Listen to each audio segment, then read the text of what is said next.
வணக்கம். அனைவரையும் ஆரோக்கியம் நிகழ்ச்சிக்கு வரவேற்கின்றோம். ஒவ்வொரு வாரமும் ஆரோக்கியம் நிகழ்ச்சியில் நமக்கு உளம் சார்ந்தும் உடல் சார்ந்தும் ஏற்படக்கூடிய பிரச்சனைகள் என்னவாக இருக்கின்றன, அவற்றிற்கான தீர்வுகள் குறித்து நாங்கள் பார்த்து வருகின்றோம். இன்று நாங்கள் பேச போகின்ற விடயமாக இருக்கின்றது ஓய்வு. நாங்கள் அன்றாடம் தொழிலுக்கு செல்கின்றோம். அன்றாடம் நமக்கு சிறு ஓய்வு என்பது தேவைப்படுகின்றது. ஆனால் ஒரு வயதிற்கு பின்னர் நாங்கள் செய்யக்கூடிய தொழிலிலிருந்து ஓய்வு பெறுகின்றோம். அந்த ஓய்விற்கு பின்னராக எங்களுடைய வாழ்க்கையை நாங்கள் எப்படி மாற்றி அமைத்துக் கொள்ள முடியும், எவ்வாறான மாற்றங்கள் நிகழும், அதே போன்று ஓய்வுக்கு முன்னரான திட்டமிடல் எவ்வாறு இருக்க வேண்டும் என்பதான பல கேள்விகள் காணப்படுகின்றன. இவற்றிற்கான விடைகளை தான் இன்றைய ஆரோக்கியம் நிகழ்ச்சியில் நாங்கள் பேசப் போகின்றோம். எம்மோடு இணைந்திருக்கின்றார் உளவள வைத்திய நிபுணர் டாக்டர் கணேசன் அவர்கள். வணக்கம். வணக்கம். உங்களை நாங்கள் ஆரோக்கியம் நிகழ்ச்சிக்கு வரவேற்கின்றோம். இன்றைய தினம் நாங்கள் ஓய்வு குறித்து பேச போகின்றோம். இலங்கையை பொறுத்த மட்டத்தில் தற்போது அதாவது 65 60 ஓய்வு வயதை கொண்டு வந்திருக்கின்றார்கள். ஓய்விற்கு முன்னரான திட்டமிடல் என்பது மிக அவசியமான ஒன்றாக இருக்கின்றது. இலங்கையை பொறுத்த மட்டில் என்றே கூற வேண்டியதாக இருக்கின்றது. நாங்கள் ஆரோக்கியம் நிகழ்ச்சியில் ஆரோக்கியம் குறித்து அதிகமாக பேசுகின்றோம். அவ்வாறு இருக்க இந்த ஓய்விற்கு பின்னரான ஆரோக்கியத்தில் நாங்கள் கவனம் செலுத்த வேண்டியதன் அவசியம் எவ்வாறு இருக்கின்றது? ஆமாம், நீங்கள் கூறியது போல இந்த ஓய்வு பெறுதல், தொழிலிலிருந்து ஓய்வு பெறுதல் என்பது ஒருவருடைய வாழ்க்கையிலே ஏற்படக்கூடிய மிகப்பெரிய மாற்றங்களில் ஒன்று. எங்களது வாழ்க்கையிலே பலவித மாற்றங்கள் ஏற்படும். கல்வி பள்ளிக்கூடம் செல்லுதல், தொழிலுக்கு செல்லுதல், திருமணமாகுதல், ஒரு பிள்ளையை பெற்றுக்கொள்ளல் போன்ற புது வீடு கட்டி அதற்கு குடியேறுதல் போன்ற பல மாற்றங்கள் நமது வாழ்க்கையிலே ஏற்படுகின்றன.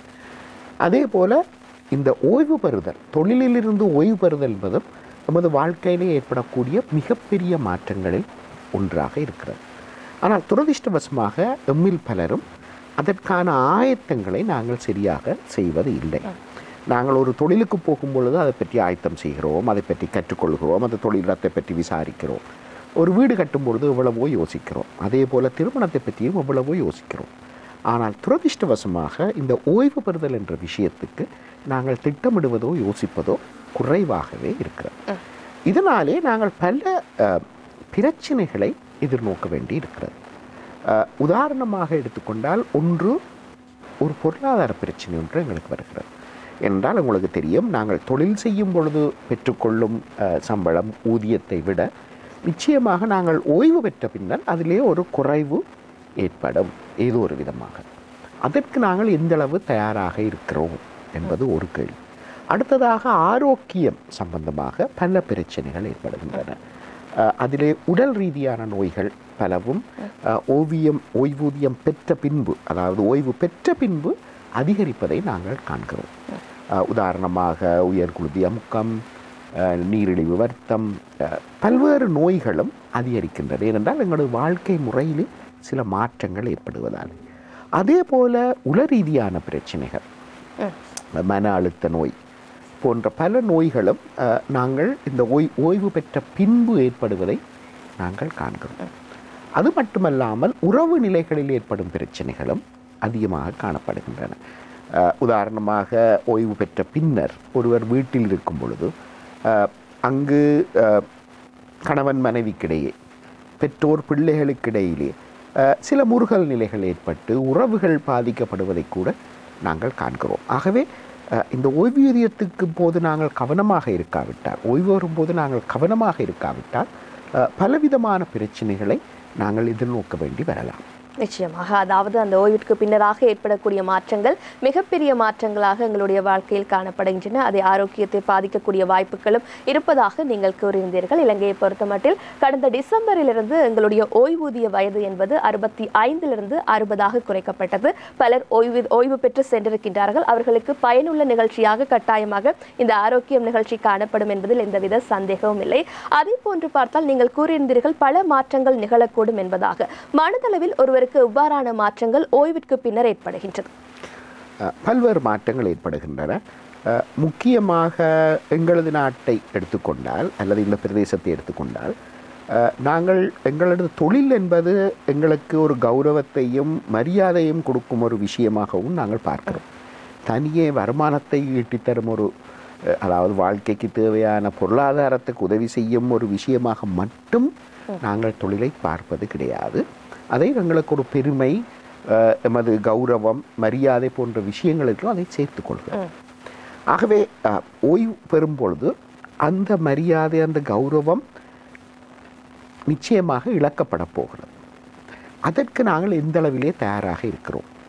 அது ஒரு ஆசிரியராக இருக்கட்டும், அல்லது ஒரு பொருளாளராக இருக்கட்டும், பொருளியலாளராக இருக்கட்டும், யாராக இருந்தாலும் நிச்சயமாக ஓய்வு பெறும் பொழுது அவர் தன்னை பற்றி வைத்திருக்கின்ற ஒரு எண்ணம், நான் இது செய்கிறேன், நான் இவ்வளவு ஒரு பிரயோசனமான வேலை செய்கிறேன், அந்த தொழில்பால் இருக்கின்ற நாட்டம், அதன்பால் இருக்கின்ற ஈடுபாடு அதிகமாக இருப்பதாலே ஏற்படும் பிரச்சனைகள் ஒன்றுதான் இது.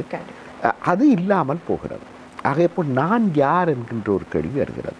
ஏனென்றால் எங்களது அடையாளமாக நாங்கள் எங்களது தொழிலை வைத்திருக்கிறோம். உதாரணமாக என்னை யாரும் யார் என்று கேட்டால் நான் வைத்தியர் என்பேன், உங்களை யாரும் நீங்கள் யார் என்று கேட்டால் நீங்கள் ஊடகவியலாளர் என்பீர்கள். அது எமது அடையாளங்களிலே மிக முக்கியமான ஒரு இடத்தை இந்த தொழில் என்கின்ற விஷயம் பெறுகிறது. ஆகவே நாங்கள் ஓய்வு பெறும் பொழுது துரதிர்ஷ்டவசமாக அதை இழக்க வேண்டிய ஒரு நிலை வரும் பொழுது அது எங்களுக்கு மனதுக்கு ஒரு சந்தோஷம் இல்லாத நிலை, ஒரு துக்ககரமான நிலை, ஒரு வேதனையை ஏற்படுத்துகிறது. நிச்சயமாக, அதாவது மிக பெரும் அடையாளமாகவே தொழில் என்பது காணப்படுகின்றது. அதாவது எங்களுடைய வாழ்க்கையில் மிக பெரும் அங்கமாகவே நாங்கள் அதனை பார்க்கக்கூடியதாக இருக்கின்றது. அதிலிருந்து நாங்கள் ஓய்வு பெறும் பொழுது எங்களுக்குள்ளேயே எழக்கூடிய கேள்வியாக இருக்கின்றது. நீங்கள் சொன்னது போன்று நான் யார், இதன் பின்னராக என்னுடைய வாழ்க்கை எப்படி மாற்றம் பெறப் போகின்றது, என்னுடைய வாழ்க்கையை நான் எப்படி வாழப் போகின்றேன் என்கின்றவாறு பல கேள்விகள் காணப்படுகின்றன. இவை அத்தனைக்கும் நாங்கள் இன்றைய ஆரோக்கியம் நிகழ்ச்சியில் நிச்சயமாக உங்களுக்கு விடை தரப் போகின்றோம். அந்த அளவில் சில மாதங்களுக்கு முன்னர் இலங்கையில் ஓய்வு பெறும் வயதில்லை 65 60 குறைக்கப்பட்டது. பலர் பேர் ஓய்வு பெற்று சென்றிருக்கின்றார்கள். அவர்களுக்கு நிச்சயமாக பயனுள்ள ஒரு விடயமாக இன்றைய ஆரோக்கியம் நிகழ்ச்சியில் நாங்கள் இந்த ஓய்வு குறித்து பேசி வருகின்றோம். மோடு இணைந்திருக்கின்றார் உளவள வைத்திய நிபுணர் டாக்டர் கணேசன் அவர்கள். நீங்கள் சொல்லியிருந்தீர்கள் எவ்வாறான மாற்றங்கள் மனதளவில் ஏற்படுவது என்பதாக. நான் யார் என்கின்ற ஒரு கேள்வி ஏற்பட போகின்றது ஓய்விற்கு பின்னர். அதன் பின்னராக கௌரவம் என்பது பாதிக்கப்படுவதாக மனதளவிலேயே ஒரு அச்சம் என்பது ஏற்பட்டு விடுகின்றது. அதன் பின்னராக நாங்கள் மற்றவர்களை எப்படி எதிர்கொள்ள போகின்றோம் என்றவாறு எங்களுக்குள்ளேயே நாங்கள் பல அழுத்தங்களை உருவாக்கிக் கொள்கின்றோம். அந்த அளவில் எங்களை நாங்கள் மனப்பலப்படுத்திக் கொள்ள எப்படியான விடயங்களை கையாள வேண்டியிருக்கின்றது? ஆமாம், இது ஒரு முக்கியமான கேள்வி. என்றால் நாங்கள் கூறியது போல எமது பலரது கௌரவம் எங்கள் தொழில்தான் தங்கி நிற்கிறது. ஆனால் இதற்கான ஆயத்தத்தை நாங்கள் ஓய்வு பெறுவதற்கு முதலே, பல மாதங்களோ வருடங்களுக்கு முதலே செய்வதுதான் பொருத்தமானது. அதாவது நாங்கள் ஒவ்வொருவரும் வேறு வேறு தொழில்களை செய்கிறோம். ஒவ்வொரு தொழில் ஒவ்வொருவருக்கு அமைவது என்பது பல காரணங்களிலே தங்கியிருக்கிறது. அநேகமாக அது எங்களது தனிப்பட்ட கெட்டித்தனங்களோ அறிவுகளையோ விட பொதுவாக நாங்கள் எங்கு பாலைசாலை சென்றோம், எவ்விதமான சூழல் எங்களுக்கு சிறுவயதிலே அமைந்தது என்பதை பொறுத்துத்தான் நமது வேலைகள் அமைகின்றன, நாங்கள் செய்யும் தொழில்கள் அமைகின்றன. ஆகவே அதில் நான் பெருமைப்படக்கூடிய விஷயம் என்று அங்கு ஒன்றும் இல்லை. அதே போல எல்லாரும் செய்கின்ற தொழில்கள், எல்லா தொழில்களுமே நிச்சயமாக அவசியமானவை, முக்கியமானவை. நாங்கள் சமூக ரீதியிலே சில தொழில்களுக்கு அதிக கௌரவத்தை கொடுத்தாலும் எல்லா தொழில்களுமே கௌரவமானவை, மனித வாழ்க்கைக்கு மிக முக்கியமானவை. இதை நாங்கள் புரிந்து கொள்வது மிக முக்கியம். நான் யார் என்கின்ற அடையாளம் எங்களது பெருமானங்கள், அதாவது எங்களோட வேல்யூஸ் என்று சொல்லுவோம், அல்லது மொரல்ஸ், எமது வெகுமானங்களில் தான் தங்கியிருக்க வேண்டும். அதில் தங்கியிருக்கும் வரைக்கும் அது பிரச்சனை இல்லை. நான் எப்படிப்பட்டவன் என்பது, நான் வைத்திருக்கும் கோட்பாடுகள் என்ன, எனது தனிப்பட்ட கொள்கைகள் என்ன, இதில் தான் நாங்கள் தங்க வைக்க வேண்டும். நான் எந்த அளவுக்கு நல்லவனா கெட்டவனா என்று நான் என்னை இடப்பட்டு கொள்வதற்கு. தனியே தொழில் மட்டும் அதை வைத்துக்கொள்வது அவ்வளவு ஆரோக்கியமானது அல்ல. முக்கியமாக இது பிரச்சனை ஆகின்றது நாங்கள் ஓய்வில் செல்லும் பொழுது. நிச்சயமாக, அதாவது நாங்கள் வெறுமனே ஒரு தொழிலை மட்டுமே அதீதமாக நம்பியிருக்கும் பொழுதுதான் இப்படியான அச்சம் என்பது எங்களுக்குள் எழக்கூடிய வாய்ப்புகள் இருப்பதாக நீங்கள் கூறியிருந்தீர்கள். அதே போன்று மிக முக்கியமான ஒரு விடயமாக பேச வேண்டியிருக்கின்றது. இலங்கையை பொறுத்தமட்டில் பலர் தற்போது ஓய்வு பெற்று சென்றிருக்கின்றார்கள். அவர்களுக்கு பொருளாதாரம் சார்ந்த திட்டமிடல் என்பது அவசியமான ஒன்றாகவே இருக்கின்றது. எங்களுடைய நாட்டை பொறுத்தமட்டில் தற்காலத்தில் பொருளாதார ரீதியாக நாங்கள் எவ்வாறு பாதிப்படைந்திருக்கின்றோம் என்பது தெரிந்த விடயமாகவே இருக்கின்றது. சேமிப்பு என்பது இங்கு முக்கிய அம்சமாக நாங்கள் பார்க்க வேண்டிய இருக்கின்றது. அவ்வாறு இருக்க ஓய்வு பெறக்கூடிய ஒருவர் பொருளாதாரம் சார்ந்து எவ்வாறான திட்டமிடல்களை மேற்கொள்ள வேண்டியதாக இருக்கின்றது? இது மிக முக்கியமானது. ஏனென்றால் நாங்கள் கூறியது போல ஓய்வு பெற்று செல்லும் பொழுது ஏற்படுகின்ற பிரச்சனைகளை பார்த்து கொண்டால் அநேகமான உள பிரச்சனைகளுக்கு காரணமாக இருப்பது இந்த பொருளாதார திட்டமிடல் இன்மை என்ற ஒரு பிரச்சனை. நீங்கள் கூறியது போல நிச்சயமாக நாங்கள் ஓய்வு பெறும் பொழுது நமது வருமானத்திலேயே ஒரு வீழ்ச்சி ஏற்படும். அதற்கு நாங்கள் எந்த அளவுக்கு தயாராக இருக்கிறோம்? நாங்கள் ஓய்வு பெற கிட்டவாக வைத்து ஒரு புது வீட்டை வாங்குவதோ அல்லது ஒரு கடனை எடுத்து வீட்டிலே நாங்கள் திருத்தங்களை மேற்கொள்வதோ அவ்வளவு புத்திசாலித்தனமான விஷயம் அல்ல. நாங்கள் நினைப்போம், நாங்கள் வேலை செய்கின்ற கடைசி காலங்களிலே நாங்கள் ஒரு கடனை பெற்றுக்கொள்வோம், அது குறைந்த கடன் தொகையோடு போய்விடுகிறது. ஆனால் நிச்சயமாக ஓய்வு பெற்ற பின் எமது செலவுகள் வித்தியாசமாக இருக்கப் போகின்றன. அதற்காக நாங்கள் சேமித்து வைப்பது மிக மிக முக்கியம். ஆகவே ஓய்வுக்கு செல்வதற்கு 2-3 வருடங்களுக்கு முன்னராக இருந்தே நாங்கள் கொஞ்சம் கொஞ்சமாக சேமித்து அந்த ஓய்வுக்கு பின்னாக வரக்கூடிய செலவுகளை நாங்கள் கட்டுப்படுத்தக்கூடிய விதத்திலே அதை செய்வது மிக முக்கியம். ஓய்வு கிட்டுகின்ற காலப்பகுதியிலே அதீத செலவுகளை தவிர்த்து கொள்வது மிக மிக முக்கியம். ஏனென்று சொன்னால் ஓய்வு பெற்ற பின் வயது போகின்ற காலத்திலே எங்களுக்கு நோய்கள் ஏற்படுகின்ற வாய்ப்புகளுக்கு இருக்கின்றன. எங்களது பிள்ளைகளுக்கு வேறு பண தேவைகள் ஏற்படலாம். ஆகவே இதை திட்டமிட்டு கொள்வது, ஒரு குடும்பமாகவோ ஒரு தனிநபராகவோ எமது பண நிலைமரங்களை நாங்கள் திட்டமிட்டு கொள்வது மிக மிக முக்கியமான விஷயம். நிச்சயமாக திட்டமிடல் என்பது மிக முக்கியமான அங்கமாகவே பார்க்கப்படுகின்றது. ஓய்விற்கு பின்னராக அந்தளவில் பிள்ளைகள் குறித்த கவனம் என்பது அதீதமாகவே காணப்படுகின்றது. சிலருக்கு அப்போதுதான் பாடசாலைக்கு செல்லக்கூடிய பிள்ளைகள் இருப்பார்கள், சிலருக்கு திருமணம் செய்து வைக்க வேண்டிய வயதுடைய பிள்ளைகள் காணப்படுவார்கள். அவர்களுக்குள் மிகப்பெரிய ஒரு பயம் என்பது காணப்படும். என்னதான் அவர்களுக்கு பென்ஷன் என்கின்ற ஒன்று வந்தாலும், அவர்களுக்கான ஒரு தொகை கிடைக்க பெற்றாலும் அது ஒரு குறிப்பிட்ட வருடங்களுக்கே போதுமான ஒன்றாக காணப்படுகின்றது. இவர்கள் தங்களை தற்காத்துக் கொள்ள எப்படியான நடவடிக்கைகளை மேற்கொள்ளலாம்? ஆமாம், நீங்கள் கூறிய ஒரு முக்கியமான விஷயம் இந்த ஃபண்ட் என்று சொல்கின்ற ஒரு விஷயம் பலருக்கும், முக்கியமாக தனியார் நிறுவனங்களில் வேலை செய்வர்களுக்கு வருகிறது. அதை மிக கவனமாக நாங்கள் கையாளாவிட்டால், சில வேளைகளிலே எங்களுக்கு வட்டி இந்த இடத்திலே கூட வருகிறது என்று சொல்லி தனிப்பட்ட முறையிலே வட்டிக்கு கொடுத்து கஷ்டப்பட்டவர்கள் இருக்கிறார்கள். அல்லது தெரியாத ஒரு தொழிலிலே ஓய்வுக்கு பின் இந்த பணத்தை வைத்து நான் ஒரு தொழிலை ஆரம்பிப்போம், அந்த தொழிலை பற்றிய அறிவு கிடையாது, அதை பற்றின அறிவு குறைவு, அந்த உழைத்த பணத்தை, அந்த கிடைத்த பணத்தை அவ்வளவத்தையுமே அந்த தொழிலில் முதலிட்டு நட்டம் போய் மிகுந்த உளநலத்தால் பாதிக்கப்பட்டவர்கள் அநேகம் பேர் இருக்கிறார்கள். ஆகவே இந்த விஷயத்திலே நாங்கள் மிக மிக கவனமாக இருக்க வேண்டும்.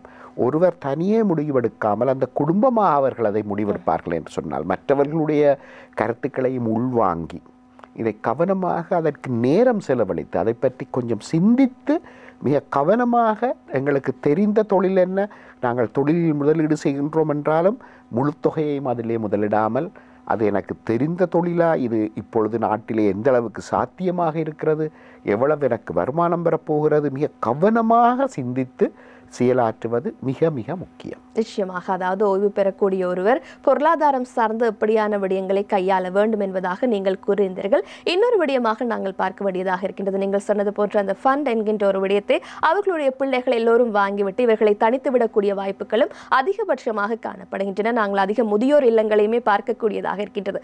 அவ்வாறு இருக்க பிள்ளைகளுக்கும் அவர்களுக்குமான உறவு எப்படி இருக்க வேண்டும்? ஆமாம், இந்த உறவுகள் என்பது மிக முக்கியமாகிறது.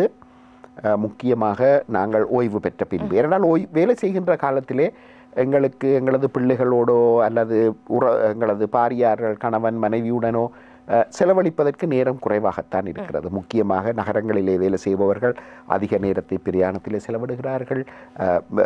சனி ஞாயிறு கூட சில வேளைகளிலே வேலை செய்ய வேண்டிய தேவை ஏற்படுகிறது. ஆகவே அவர்களுக்கு தங்களது உறவுகளோடு நேரம் செலவழிப்பதற்கு நேரம் குறைவாகத்தான் இருக்கிறது. இப்பொழுது ஓய்வு என்று வருகின்ற பொழுது அங்கு அதிக நேரம் செலவழிக்க கிடைக்கிறது. ஆகவே ஏற்கனவே எங்களுக்கு ஒரு ஆரோக்கியமான நல்ல ஒரு உறவு இல்லாவிட்டால் அங்கு பிரச்சனைகள் ஏற்படுவதற்கு வாய்ப்பு இருக்கிறது. முக்கியமாக ஒரு இடத்திலே கணவன் மனைவி இருவரும் வேலை செய்கிறார்கள் என்று சொன்னால் அவர்களுக்கிடையிலே அவர்கள் கதைத்து கொள்ளும் விஷயங்கள் அவசியமான விஷயங்களை மட்டும் அவர்கள் பேசிக்கொள்வார்கள். ஏனென்றால் தேவையில்லாத மற்ற விஷயங்களை பேசிக்கொள்வதற்கு அவர்களுக்கு நேரம் போதாமல் இருக்கின்றது. ஆனால் இப்பொழுது இருவரும் வீட்டில் இருக்கும் பொழுது அல்லது ஒருவர் வீட்டில் இருக்கும் பொழுது அங்கு கதைப்பதற்கான சந்தர்ப்பம் அதிகமாகிறது. ஆகவே அந்த நேரத்திலே ஒருவரை ஒருவர் தாக்குவதும் ஒருவருக்கொருவர் மனம் நோகின்ற விதத்திலே கதைப்பதும் இந்த உறவுகளை பழுதாக்கி கொள்வதும் நாங்கள் காண்கின்ற விஷயமாக இருக்கிறது. அதே மாதிரி தான் பிள்ளைகளோடும். ஏனென்று சொன்னால் பெற்றோர்கள் இருவரும் வேலைக்கு போகின்ற இடத்திலே பிள்ளைகள் வேலையால் வந்தோ அல்லது பாடசாலையால் வந்தோ என்ன செய்கிறார்கள் என்பது அவர்களுக்கு சரியாக தெரியாது.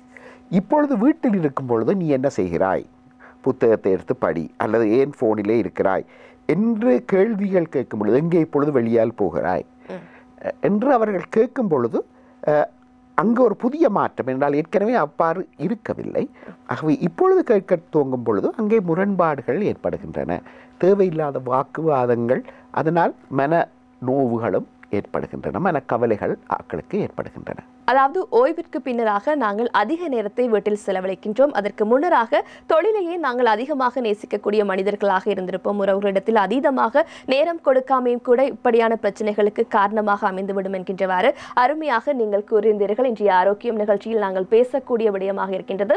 ஓய்விற்கு பின்னராக நாங்கள் எப்படி எங்களுடைய வாழ்க்கையில் மாற்றங்கள் ஏற்படுகின்றது, அதை எப்படி நாங்கள் மாற்றி அமைத்துக் கொள்ள வேண்டும் என்பது தொடர்பாக தொடர்ந்தும் பேசலாம். பிள்ளைகளும் பெற்றோர்களும் எவ்வாறு பிணைப்பாக இருக்க வேண்டியதன் அவசியத்தை நீங்கள் அருமையாக கூர்ந்தீர்கள்.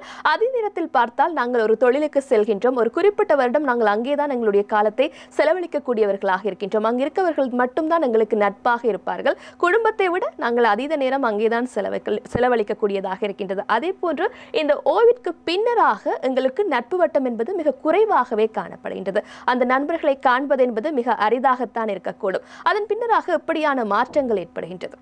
ஆமாம், நீங்கள் கூறிய ஒரு முக்கியமான விஷயம். ஏனென்றால் எமது உறவுகள் என்பது எமது வாழ்க்கையிலே ஒரு மிக முக்கியமான ஒரு இடத்தை பிடித்த ஒரு விஷயம். அதில் நட்புகள் மிக முக்கியமானவை. நீங்கள் கூறியது போல நாங்கள் 20-25 வயதிலே வேலையை ஆரம்பிக்கிறோம், இப்பொழுது 60 வயதிலே வேலையை நிப்பாட்டுகிறோம். ஆகவே எமது நட்புகள் எல்லாம் துரதிர்ஷ்டவசமாக இன்று வேலையை சார்ந்து மட்டுமே இருக்கின்ற ஒரு நிலையை நாங்கள் காண்கிறோம். வேலைக்கு வெளியாலே எத்தனை நட்புகள் இருக்கின்றன என்று சொன்னால் எங்களுக்கு விரல் விட்டு எண்ணக்கூடிய அளவுதான் இந்த நட்புகள் வேலைக்கு வெளியாலே இருக்கின்றன. ஏனென்றால் எங்களுக்கு வேலை முடிந்து வீட்டு வரும் பொழுதே நேரமாகி விடுகிறது. ஆகவே நட்புகளை நாங்கள் பரிபாலித்துக் கொள்வதற்கு, அவர்கள் மீது கவனம் செலுத்துவதற்கு, பேசுவதற்கு எங்களுக்கு சந்தர்ப்பம் கிடைப்பதில்லை. ஆகவே துரதிர்ஷ்டவசமாக நாங்கள் ஓய்வு பெற்ற பின்பு எங்களுக்கு இந்த வேலையில் இருக்கும் நமது நட்புகளோடு நமது தொடர்பு மிக கஷ்டமாகிவிடுகிறது. ஏனென்றால் நாங்கள் அவ்வளவு தூரம் பிரயாணம் செய்து நாங்கள் எங்களது வேலை ஸ்தல நண்பர்களை சந்திக்கப் போவதில்லை. மற்றும் அங்கும் வேறு பலர் புதியவர்கள் வந்திருப்பார்கள், அவர் எங்களுக்கு தெரியாமல் இருக்கும். ஆகவே வேலைத்தல நட்புகள் நிச்சயமாக குறைந்துவிடும். ஆகவே நாங்கள் ஓய்வு பெறும் முன்னரே வேறு வித நட்புகளை உருவாக்கி கொள்வது மிக முக்கியம். அது எமது சில பாடசாலை நட்புகள் எமது வீட்டுக்கு அண்மையில் இருந்தால் அவற்றை நாங்கள் புதுப்பித்துக் கொள்ளலாம். அதே போல எமது அயலவர்களுடன், எமது வயதொத்தவர்கள், எமது பழக்க வழக்கம் சார்ந்தவர்கள், பொது விருப்பம் உள்ளவர்கள், பொது எண்ணப்பாடு உள்ளவர்கள் யார் என்று அறிந்து அவர்களோடு நட்பை ஏற்படுத்தி கொள்வது மிக மிக பிரயோசனமானது. ஏனென்றால் பலரும் ஓய்வுக்கு பின் வீட்டுக்குள்ளே அடைந்து விடுகிறார்கள். ஏனென்றால் நான் எங்கே போவது, எனக்கு ஊரிலே யாரை தெரியும், நான் காலையிலே 6:30க்கு வெளிக்கிட்டு வேலைக்கு போனேன், இரவு 6-7 மணி போல் வீட்டில் வந்தேன். வரும்போது வழியில் யாரையும் கண்டால் காலை வணக்கம் மாலை வணக்கம் சொல்லுவோம். அதோடு எமது தொடர்பு இல்லாமல் போய்விட்டது. ஆகவே ஓய்வுக்கு முன்னாகவே நாங்கள் வேறு நட்புகளை உருவாக்கி கொள்வது மிக மிக முக்கியமான ஒரு விஷயம். நிச்சயமாக நட்பு வட்டாரத்தை நாங்கள் பெரிதாக வைத்துக் கொள்வது என்பது மிக அவசியமான ஒன்றாக இருக்கின்றது. அதாவது ஒரு குறுகிய நட்பு வட்டாரத்தை நாங்கள் வைத்திருக்கும் பொழுது ஓய்விற்கு பின்னர் ஒரு தனிமை ஏற்படுத்தக்கூடிய வாய்ப்புகளும் அதிகமாக காணப்படுகின்றன. ஓய்விற்கு பின்னர் வாழ்க்கை முறையும் சற்று மாற்றம் பெறுகின்றது என்றே சொல்ல வேண்டியதாக இருக்கின்றது. நாங்கள் இந்த நேரத்திற்கு எழுந்து வேலைக்கு செல்ல வேண்டும், அதே போன்று இந்த நேரத்திற்கு வீட்டிற்கு வர வேண்டும், இந்த நேரத்திற்கு சாப்பிட வேண்டும் என்கின்ற அட்டவணை என்பது காணப்பட்டிருக்கும். ஆனால் ஓய்விற்கு பின்னர் அதீத உறக்கம் என்பது காணப்படும். எங்களுடைய உணவு முறை நேரத்தில் சற்று மாற்றம் ஏற்படக்கூடிய வாய்ப்புகள் காணப்படுகின்றன. இது 60 வயதை தாண்டியதன் பின்னராக ஏற்படக்கூடிய மாற்றம் என்பதால் எப்படியான தாக்கங்கள் உடல் ரீதியாக ஏற்படக்கூடிய வாய்ப்புகள் இருக்கின்றன? ஆமாம், இதுவும் ஒரு முக்கியமான விஷயம். சின்ன சின்ன மாற்றங்கள் பெரிய ஒரு வித்தியாசத்தை ஏற்படுத்தாது. ஏனென்றால் நாங்கள் அவசரமாக 6-6:30க்கு சாப்பிட்டு விட்டு 7 மணிக்கு பஸ் பிடித்துவதற்கு ஓட வேண்டிய ஒரு தேவை இனி இருக்கப் போவதில்லை. ஆகவே அது ஒரு நல்ல விஷயம். ஆனால் அதற்காக நாங்கள் 9 மணிக்கு எழும்பி காலையில் 10 மணிக்கு காலை சாப்பாடு சாப்பிடுவது என்பது அவ்வளவு பொருத்தமானது அல்ல. நிச்சயமாக அது உடல் ரீதியாக உடல் ரீதியான பிரச்சனைகளை ஏற்படுத்தும். ஆகவே ஓரளவுக்காவது நாங்கள் எமது வாழ்க்கை முறைகளை வைத்துக்கொள்வது முக்கியம். அதில் மிக முக்கியமான ஒரு விடயம் இந்த உடல் பயிற்சி என்கின்ற விடயம். நாங்கள் தொழிலுக்கு போய் வருகின்ற காலப்பகுதிகளிலே உடல் பயிற்சி என்று நாங்கள் வேறாக செய்யாவிட்டாலும் வேலைக்கு நடந்து போதல், வேலையிலிருந்து வருதல் அல்லது வேலையிலே நாங்கள் செய்கின்ற விஷயங்களால் எங்களுக்கு ஓரளவுக்கு உடற்பயிற்சி ஏற்படுகிறது. ஆகவே ஓய்வு பெற்ற பின்னும் மிக முக்கியமாக நாங்கள் நடப்பது அல்லது அவ்வாறான சில இலகுவான உடற்பயிற்சிகளை எமது வாழ்க்கையிலே சேர்த்து கொள்வது மிக மிக முக்கியம். அது கடற்கரையில் போய் நடப்பதாக இருக்கலாம், அல்லது பாதையோரங்களிலே நடப்பதாக இருக்கலாம், அல்லது விளையாட்டு மைதானங்களில் நடப்பதாக இருக்கலாம், அது நண்பர்களுடன் சேர்ந்தோ அல்லது குடும்ப அங்கத்தருடன் சேர்ந்தோ செய்வதாக இருக்கலாம். குறிப்பிட்ட பயிற்சி உடற்பயிற்சிகளை, மிக கடுமையான பயிற்சிகளை நான் சொல்லவில்லை, இலகுவான பயிற்சிகளை ஓரளவுக்காவது வாழ்க்கையில் சேர்த்து கொள்வது மிக மிக முக்கியம். கண்டிப்பாக, அதாவது உடற்பயிற்சி என்பதே மிக முக்கியமான ஒன்று என கூறியிருந்தீர்கள். இன்னொரு விடயமாக பார்க்கக்கூடியதாக இருக்கின்றது, சிலர் இருக்கின்றார்கள் ஓய்விற்கு பின்னர் நான் தொழிலுக்கு செல்லாமல் இருக்கக்கூடாது, ஏதாவது ஒன்றை செய்ய வேண்டும் என்றவாறு தங்களுக்கு தெரிந்த கைவினைப் பொருட்களை செய்யக்கூடியவர்களாக இருப்பார்கள், கைத்தொழிலை செய்யக்கூடியவர்களாக இருப்பார்கள். அவ்வாறு இருக்க இந்த பொழுதுபோக்கு அம்சம் என்பது எங்களுடைய வாழ்க்கையில் மிக முக்கிய அங்கமாக காணப்படுகின்றது. சிறு வயது முதலே அதனை கடைபிடிக்க வேண்டும் என்கின்றவாறும் சொல்லிக் கொடுக்கின்றார்கள். புத்தகம் படியுங்கள், எதையாவது விளையாடுங்கள் போன்ற அம்சங்கள் காணப்படுகின்றது. 60 வயது பின்னர், அதாவது ஓய்வு பெற்றதன் பின்னர் இவ்வாறான ஈர்ப்பு என்பது அதீதமாக காணப்படுகின்றதா, அல்லது கைத்தொழிலில் தங்களை ஈடுபடுத்திக் கொள்வதன் ஊடாக அவர்கள் தங்களை தைரியமாக வைத்துக் கொள்ள முடியுமா? பொழுதுபோக்குகள் மீண்டும் மிக மிக முக்கியமான ஒரு விஷயம். ஆனால் துரதிர்ஷ்டவசமாக எமது நாட்டிலோ அல்லது மத அண்டைய நாடுகளிலோ இந்த பொழுதுபோக்கு என்ற விஷயத்துக்கு நாங்கள் முக்கியத்துவம் கொடுப்பது குறைவு. அது ஒரு பிரச்சனை. முக்கியமாக நீங்கள் கூறியது போல ஓய்வு பெற்ற பின் நான் பொழுதுபோக்கை ஆரம்பிக்கும் பொழுது அது கஷ்டமாகிறது. 60 வயதுக்கு பின் முதலாக கதை புத்தகம் வாசிக்க துவங்குபவர் அவ்வளவு ஆர்வமாக அதை செய்ய போவது இல்லை. அதே போலத்தான் மற்ற பொழுதுபோக்குகளும், அது ஒரு வீட்டு தோட்டமாக இருக்கலாம், எதாக இருந்தாலும் அவற்றை நாங்கள் தொழில் செய்கின்ற பொழுதே ஆரம்பிப்பது மிக உசிதமானது. ஆகவே சிறு வயது முதலே நாங்கள் பொழுதுபோக்கு அம்சங்களை மது வாழ்க்கையிலே சேர்த்து கொள்ள வேண்டும். படிப்படியாக, ஆமாம், ஆழமாக, உதாரணமாக கதை புத்தகம் வாசிப்பது என்பது தொழில் செல்லும் ஒருவருக்கு அவ்வளவாக நேரம் கிடைக்காது. ஆனால் நேரம் கிடைக்கின்ற நேரத்திலே ஒரு நாளைக்கு ஒரு அரை மணித்தியாலமோ 10 நிமிஷமோ 20 நிமிஷமோ அல்ல ஒரு கிழமையில் 2-3 தரமாவது நாங்கள் அந்த ஆரோக்கியமான பொழுதுபோக்கு அம்சங்களை சேர்த்து கொள்வோமானால், வீட்டு தோட்டமாக இருக்கலாம், அல்லது நீங்கள் கூறியது போல சித்திரம் வரைதலோ கவிதை எழுதுதலோ ஏதோ ஒரு வாத்திய கருவியை கற்றுக்கொள்வதாக இருக்கலாம். எத்தனையோ பொழுதுபோக்குகள் இருக்கின்றன. அவற்றை நாங்கள் முதலிலேயே ஆரம்பித்து எடுத்துக்கொண்டு போனால் மட்டும்தான் அது ஓய்வுக்கு பின் நாங்கள் கொண்டு செல்வதற்கு, அதை மேலும் விரிவுபடுத்திக் கொள்வதற்கு எங்களுக்கு இலகுவாக இருக்கும். நாங்கள் ஓய்வு பெற்ற பின் ஆரம்பிப்போம் என்று இருந்தால் அநேகமாக அது நடப்பதற்கான சாத்தியக்கூறு குறைவு. ஏனென்றால் இவ்வாறான விஷயங்களிலே ஆர்வம் எங்களுக்கு ஒரு வயதிலே ஏற்படாவிட்டால் பின் வயதிலே அதை ஏற்படுத்திக் கொள்வது கொஞ்சம் கஷ்டமான விஷயம். செய்ய முடியாது என்று இல்லை, ஆனால் கொஞ்சம் கடினமான விடயம். ஆகவே ஓய்வுக்கு முன்னாகவே நாங்கள் ஆரோக்கியமான பொழுதுபோக்குகளை எமது வாழ்க்கையிலே சேர்த்து கொள்வது மிக மிக முக்கியமானது. நிச்சயமாக இவ்வாறான விடயங்களில் நாங்கள் ஈடுபடுவதனூடாக எங்களை நாங்கள் ஓய்விற்கு பின்னர் சந்தோஷமாக வைத்துக் கொள்ள முடியும் என்று கூறினீர்கள். அதே போன்று சிலர் தனிமை விரும்பிகளாக இருப்பார்கள். ஓய்விற்கு பின்னராகவும் நான் தனியாக இருக்க வேண்டும், எனக்கு அமைதி என்பது மிக முக்கியமான ஒன்று, அதீதமாக பேச மாட்டார்கள், தனிமையாகவே இருக்கக்கூடியவர்களாக இருப்பார்கள். இவர்களுக்கு நீங்கள் சொல்லக்கூடிய விடயம் என்னவாக இருக்கும்? ஆமாம், நாங்கள் ஒவ்வொருவரும் ஒவ்வொரு விதமானவர்கள். எமது சந்தோஷம், மனதுக்கு அமைதி தருகின்ற விஷயங்களை நாங்கள் தேடுவது என்பது இயற்கை, அது நல்ல விஷயம், அதில் தப்பில்லை. ஆனால் மனதுக்கு நாங்கள் மூளைக்கு நாங்கள் வேலை கொடுக்காவிட்டால், வேலைக்கு போகும் பொழுது அங்கு சாதாரணமாகவே மூளைக்கு ஓரளவுக்கு வேலை வந்து விடுகிறது. துரதிர்ஷ்டவசமாக நாங்கள் வீட்டிலே வேலைக்கு போகாமல் இருக்கும் பொழுது நமது மூளைக்கு வேலை குறைந்து விடுகிறது. அது ஆரோக்கியமானது அல்ல. என்றால் இந்த ஞாபக மறதி, உங்களுக்கு தெரியும், ஒரு வயது வந்த பின் எங்களுக்கு கொஞ்சம் கொஞ்சமாக ஞாபக மறதி வருகின்றது. இந்த ஞாபக மறதி வராமல் தடுப்பதற்கு அல்லது அதை பின்போடுவதற்கு ஒரு வழியாக நாங்கள் மூளைக்கு எவ்வளவு வேலை கொடுக்கிறோம் என்பது ஒரு முக்கியமான விஷயமாக அமைகிறது. ஆகவே ஆரோக்கியமான விதத்திலே நாங்கள் பத்திரிகை படித்தலோ, புத்தகங்கள் வாசித்தலோ, அல்லது செய்திகளை கேட்டதலோ, அல்லது மற்றவர்களோடு கலந்துரையாடுவதோ போன்ற பல விஷயங்கள் மூலமாக நாங்கள் நமது மூளைகளை ஆரோக்கியமாகவும் துடிதுடிப்பாகவும் வைத்திருக்கலாம். ஆகவே அதற்கான சந்தர்ப்பங்களை நாங்கள் நிச்சயமாக பாவிக்க வேண்டும். தனித்திருக்கிறோம் என்று சொல்லி மூளைக்கு வேலை கொடுக்காமல் இருப்பது ஆரோக்கியமானது அல்ல. கண்டிப்பாக தனிமையாக இருக்கின்றோம் என்று நாங்கள் எதனையும் சிந்தனை செய்யாமல் இருப்பதினூடாகவும் பல ஆபத்துக்கள் ஏற்படக்கூடிய வாய்ப்புகள் இருப்பதாக கூறினார்கள். அதாவது இன்று நாங்கள் பேசக்கூடிய விடயம் ஓய்விற்கு பின்னராக நாங்கள் எப்படி இருக்க வேண்டியதாக இருக்கின்றது, எப்படியான மாற்றங்கள் நிகழும், அந்த மாற்றங்களிலிருந்து எப்படி நாங்கள் எங்களை சந்தோஷமாக வைத்து வாழ முடியும் என்பதாகத்தான் பேசிக் கொண்டிருக்கின்றோம். தொடர்ச்சியாக இணைந்திருங்கள். அந்த அளவில் நீங்கள் சொல்லியிருந்தீர்கள், நாங்கள் எப்படியாக எங்களை சந்தோஷமாக வைத்திருக்க முடியுமோ அவற்றையெல்லாம் செய்வது என்பது சிறந்த ஒன்று என. அதே போன்று ஒரு சிலர் தங்களை சமூக சபையில் அதிகமாக அர்ப்பணித்துக் கொள்கின்றார்கள். அது அவர்களுக்கு சந்தோஷம் கொடுக்கக்கூடிய விடயமாகவும் இருக்கின்றது. இதனை நீங்கள் எப்படி பார்க்கின்றீர்கள்? ஆமாம், இது ஒரு முக்கியமான விஷயம்.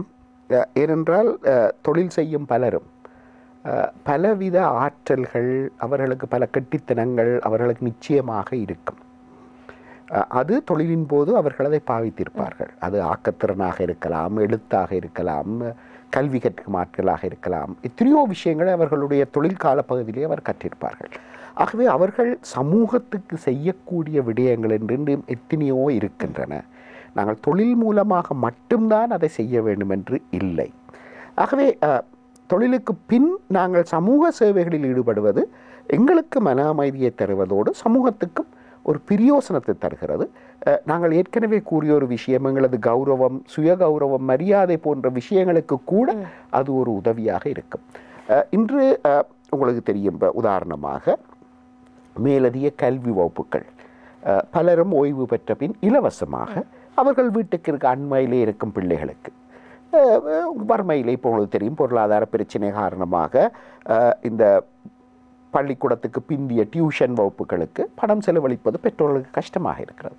ஆகவே நீங்கள் வீட்டுக்கு அண்மையிலே இருக்கும் ஒரு 10-15 பிள்ளைகளை கூப்பிட்டு அவர்களுக்கு ஆங்கிலமோ தமிழோ கணிதமோ உங்களுக்கு தெரிந்த ஒரு விஷயத்தை சிறுவயது பிள்ளைகளுக்கு இலவசமாக சொல்லிக் கொடுப்பதன் மூலம் உங்களுக்கு ஒரு பொழுதுபோக்குக்கு நேரம் கிடைக்கிறது. அதோடு அந்த பிள்ளைகளோடு உறவாடும் ஒரு சந்தர்ப்பம் கிடைக்கிறது. அவர்கள் ஆர்வமாக வந்து தங்கள் பெற்ற புள்ளிகளை பற்றி சொல்லுவார்கள், தங்களுக்கு பள்ளிக்கூடத்தில் நடந்த விஷயங்களை பற்றி சொல்லுவார்கள். அதோடு நான் அவர்களுக்கு உதவி செய்கிறேன் என்கின்ற ஒரு சந்தோஷமும் எங்களுக்கு கிடைக்கிறது. இவ்வாறாக பலவிதமான விதங்களிலே நாங்கள் சமூக சேவைகளிலே ஈடுபடலாம்.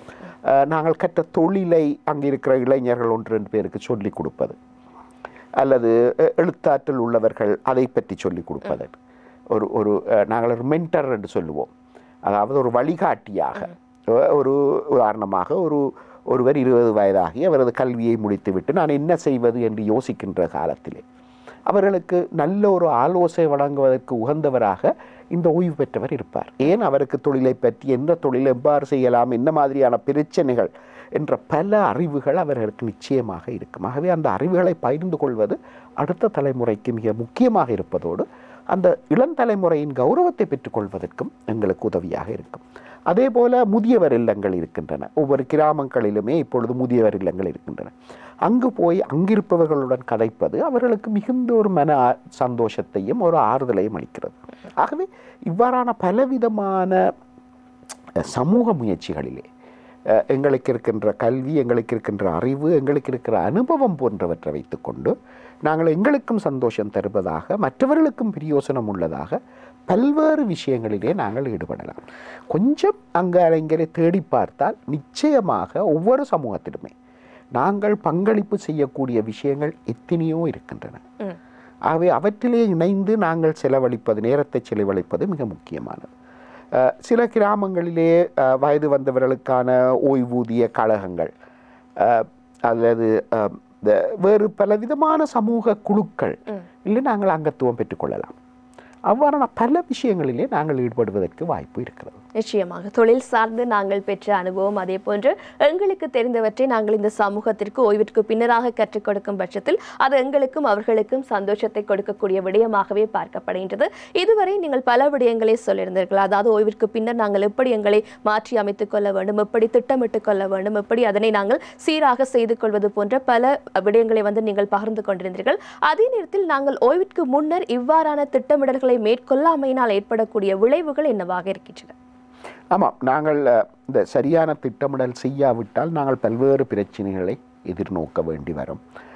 ஒன்று, எமது பண பரிவர்த்தனையிலே பிரச்சனைகள் ஏற்படும். நிச்சயமாக வருமானம் குறையும். நாங்கள் சரியாக திட்டமிடாவிட்டால் இந்த பணக்குறைவாலே மிகுந்த மன அழுத்தத்துக்கு நாங்கள் உள்ளாகும். பலத்த கோபம் ஏற்படும், சினம் ஏற்படும், கவலை ஏற்படும். ஐயோ, எங்களால் முன்பு இருந்தது போல எனது பிள்ளைகளுக்கு உதவி செய்ய முடியவில்லையே, அல்லது நாங்கள் முன்பு சாப்பிட்ட உணவுகளை உண்ண முடியவில்லையே என்று பலவிதமான மனக்கிலேசங்கள் ஏற்பட வாய்ப்பு இருக்கிறது. அதே போல உடல் உள்ள ஆரோக்கியம் பாதிக்கப்படுவதற்கு வாய்ப்பு இருக்கிறது. ஆகவே அதையும் நாங்கள் கவனித்துக் கொள்ள வேண்டும். கவனிக்காவிட்டால் அதுவும் ஏற்படும். அடுத்ததாக ஒரு தனிமை, நீங்கள் கூறியது போல ஒரு சமூக தொடர்பின்மை, இவற்றால் பலவிதமான பிரச்சனைகள் ஏற்படுவதற்கு வாய்ப்பு இருக்கிறது. நிச்சயமாக உடல் சார்ந்து மூலம் சார்ந்து பல சிக்கல்கள் ஏற்படக்கூடிய வாய்ப்புகள் இருக்கின்றன. இதுவரை ஓய்வு பெற்ற ஒருவர் எப்படி இருக்க வேண்டும் என்று நாங்கள் பேசியிருந்தோம். ஓய்வு பெற்ற ஒருவரை குடும்பத்தில் இருக்கக்கூடியவர்கள் எப்படி அரவணைத்துக் கொள்ள வேண்டும், அவரை எப்படி பாதுகாத்துக் கொள்ள வேண்டும்? முக்கியமாக ஓய்வு என்பது நாங்கள் முதலிலே ஆரம்பத்திலே கூறியது போல ஒருவரது வாழ்க்கையிலே ஏற்படுகின்ற மிகப்பெரிய ஒரு மாற்றங்களில் ஒன்று. ஆகவே இதை நாங்கள் புரிந்து கொள்ள வேண்டும். ஒருவரது வாழ்க்கையிலே ஒருவருடைய கணவனோ அல்லது மனைவியோ இறந்து விட்டால் நாங்கள் எவ்வாறாக அவர்களுடைய கவலையை புரிந்து கொண்டு அவர்களுடைய பிரச்சனைகளை புரிந்து கொண்டு நடக்கிறோமோ அதே அளவுக்கு ஒருவர் ஓய்வு பெறுகிறார் என்று சொன்னால் அதையும் உணர்ந்து மற்றவர்கள் நடந்து கொள்வது மிக முக்கியம். இது ஏதோ வேலையிலிருந்து விடுபடுகிறார், இது ஒரு பெரிய ஒரு பிரச்சனை இல்லை என்றது போல் நாங்கள் நடப்பது தப்பான விஷயம். ஏனென்றால் அவர்கள் பெரிய ஒரு மாற்றத்தை அங்கு எதிர்நோக்குகிறார்கள். அது அவர்களுக்கு குழப்பத்தை ஏற்படுத்தும், பல பிரச்சனைகளை ஏற்படுத்தும். இதை உணர்ந்து நாங்கள் நடந்து கொள்வது மிக மிக முக்கியம். ஆகவே அவர்கள் வீட்டில் இருக்கும் பொழுது நாங்கள் மற்றவர்கள் எவ்வாறு எமது நேரங்களை அதற்கேற்ற விதத்திலே ஒழுங்குபடுத்தி கொள்ளப் போகிறோம். உதாரணமாக சில வேளைகளிலே உதாரணமாக ஒரு இடத்திலே கணவன் வேலைக்கு போகிறவர், மனைவி வீட்டில் இருக்கிறவர் என்று வைத்துக் கொள்வோம். சில வேளைகளிலே கணவன் பிள்ளைகள் வேலைக்கு போன பின் அவர் ஒவ்வொரு நாளும் கோயிலுக்கோ அல்லது சேர்ச்சுக்கோ அல்லது எங்கேயோ ஒரு இடத்து மதஸ்தானத்துக்கு போவதாக இருக்கக்கூடும். இப்பொழுது கணவன் வீட்டில் இருக்கும் பொழுது அதே விதத்தில் செய்ய போகும் பொழுது அது சில வேளையிலே அங்கு பிரச்சனைகளை உருவாக்கலாம். அல்லது அண்டைய வீடுகளுக்கு கதைக்க போவது போன்ற விஷயங்கள் ஈடுபடுவதாக இருக்கக்கூடும் தனது பொழுதுபோக்குக்காக. ஆகவே அங்கும் சில மாற்றங்களை அவர்கள் ஏற்படுத்தி கொள்ள வேண்டும். அவர்தானே ஓய்வு பெறுகிறார், ஏன் நான் எனது வாழ்க்கையிலே மாற்றத்தை ஏற்படுத்துவேன் என்று கேட்பது தப்பான விஷயம். ஆகவே அங்கு இருவருமே அங்கு மாற்றங்களை ஏற்படுத்தி கொள்வது முக்கியம். அதே போலத்தான் பிள்ளைகளும். முந்தி அப்பாவோ அம்மாவோ பணம் தந்தார்கள், அவர்களுக்கு தொழில் இருந்தது, கௌரவம் இருந்தது. அப்பொழுது அவர்களுக்கு அது இல்லை. ஆகவே அவர்களை சில வேளைகளிலே வேண்டுமென்று அல்ல, தெரியாத்தனமாக கொஞ்சம் கௌரவ குறைவாக நடத்துவதற்கு வாய்ப்புகள் இருக்கின்றன. ஆகவே அதிலே நாங்கள் கவனமாக இருக்க வேண்டும். அப்பா அம்மாவினுடைய வருமானம் குறைந்து விட்டது, ஆகவே இப்பொழுது கொஞ்சம் பிரச்சனைகள் இருக்கின்றன. இதை ஏற்றுக்கொண்டு அதற்கேற்ற விதத்திலே பிள்ளைகளும் நடக்க கற்றுக்கொள்வது மிக மிக முக்கியம். மற்றது பிள்ளைகளும் பெற்றோர்களை பொழுதுபோக்கு அம்சங்களிலே இணைப்பதற்கு, உதாரணமாக ஒரு நாய்க்குட்டியையோ பூனைக்குட்டியோ வளர்ப்பதாக இருக்கலாம், அல்லது ஒரு மீன் தொட்டியாக கூட இருக்கலாம். பெற்றோரை அவர்களிலே அதிலே ஊக்கப்படுத்துவதற்கு பிள்ளைகளும் முயற்சி செய்ய வேண்டும். அதே விதமாக சமூகத்திலே அவர்கள் சமூக சேவை செய்வதற்கோ அல்லது சமூக அமைப்புகளிலே இணைந்து கொள்வதற்கோ பிள்ளைகள் நிச்சயமாக பெற்றோர்களுக்கு உதவி செய்யலாம். அம்மா வாங்கோ, இந்த இடத்திலே ஒரு பெண்கள் அமைப்பு இருக்கிறது, அவர்கள் வறிய குடும்பங்களுக்கு சின்ன சின்ன உதவிகளை செய்கிறார்கள், நீங்களும் அதில் சேர்ந்து கொள்ளலாம்.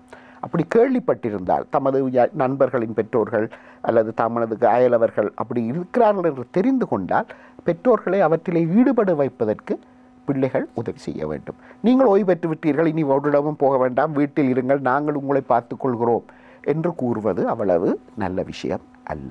நிச்சயமாக, அதாவது ஓய்வு பெறும் ஒருவருக்கு அவருடைய குடும்பம் என்பது ஒரு மிகப்பெரிய தூணாக இருக்க வேண்டியது முக்கியமான ஒன்று என கூறினீர்கள். புரிந்து அவர்களை மனதளவில் தெரிந்து கொண்டு அவர்களுக்கு தேவையானவற்றை செய்வது என்பது மிக அவசியமான ஒன்றாகவே காணப்படுகின்றது. அதே நேரத்தில் இறுதியாக நீங்கள் ஓய்வு பெற்றவர்களுக்கும் பெற இருப்பவர்களுக்கும் சொல்லக்கூடிய அறிவுரை என்னவாக இருக்கும்? மிக முக்கியமான விஷயம், ஓய்வு என்பது நாங்கள் பல தடவை கூறியது போல மிகப்பெரிய ஒரு மாற்றம். அது மனதளவிலே உடலளவிலே எங்களை பாதிக்கப் போகிறது. நாங்கள் எந்த அளவுக்கு எங்களை நாங்கள் கூறிய விஷயங்களை வைத்து தயார்படுத்தி கொள்கிறோமோ அந்த அளவுக்கு அவற்றை நாங்கள் ஆரோக்கியமான விதத்திலே எதிர்நோக்கக்கூடியதாக இருக்கும். நிச்சயமாக இன்றைய தினம் ஆரோக்கியம் நிகழ்ச்சியில் ஓய்வு பெறும் ஒருவர் எவ்வாறு இருக்க வேண்டும், எப்படியான விடயங்களை திட்டமிட வேண்டும் போன்ற பல கேள்விகளுக்கு சிறப்பான பதில்களை எங்களுக்காக வழங்கியிருந்தார் உளவள வைத்திய நிபுணர் டாக்டர் கணேசன் அவர்கள். அவர்களுக்கு நாங்கள் எங்களுடைய சார்பாக நன்றியை தெரிவித்துக் கொள்கின்றோம். நன்றி. இன்றைய தினம் ஆரோக்கியம் நிகழ்ச்சியில் நாங்கள் முழுமையாக எங்களுடைய தொழில் என்பது ஒரு காலகட்டத்தில் அது உணர்வாகவே மாறிவிடுகின்றது. அந்த உணர்விலிருந்து ஒரு வருடத்திற்கு பின்னராக நாங்கள் விடைபெற்று செல்லக்கூடிய வாய்ப்புகள் காணப்படுகின்றன. அது எப்படியான தாக்கத்தை ஒரு மனிதனில் ஏற்படுத்துகின்றது, அதிலிருந்து மீண்டு இந்த வாழ்க்கையை நாங்கள் எவ்வாறு சந்தோஷமாக வாழ முடியும் போன்ற கேள்விகளுக்கு தான் இன்றைய ஆரோக்கியம் நிகழ்ச்சியில் உங்களுக்கான விடைகளை நாங்கள் வழங்கியிருந்தோம். ஓய்வு என்பது எல்லா மனிதர்களுக்கும் கிடைக்கக்கூடிய ஒன்றாகத்தான் இருக்கின்றது. அந்த ஓய்வை சந்தோஷமான ஓய்வாக மாற்றி அமைப்பது என்பது எங்களுடைய கையில் தான் தங்கியிருக்கின்றது. அந்த அளவில் இன்று ஆரோக்கியம் நிகழ்ச்சியில் நாங்கள் வழங்கிய தகவல்கள் பயனுள்ளதாக இருந்திருக்கும் என்ற நம்பிக்கையில் அடுத்த ஆரோக்கியம் நிகழ்ச்சியில் உங்களை சந்திக்கின்றோம். நன்றி, வணக்கம்.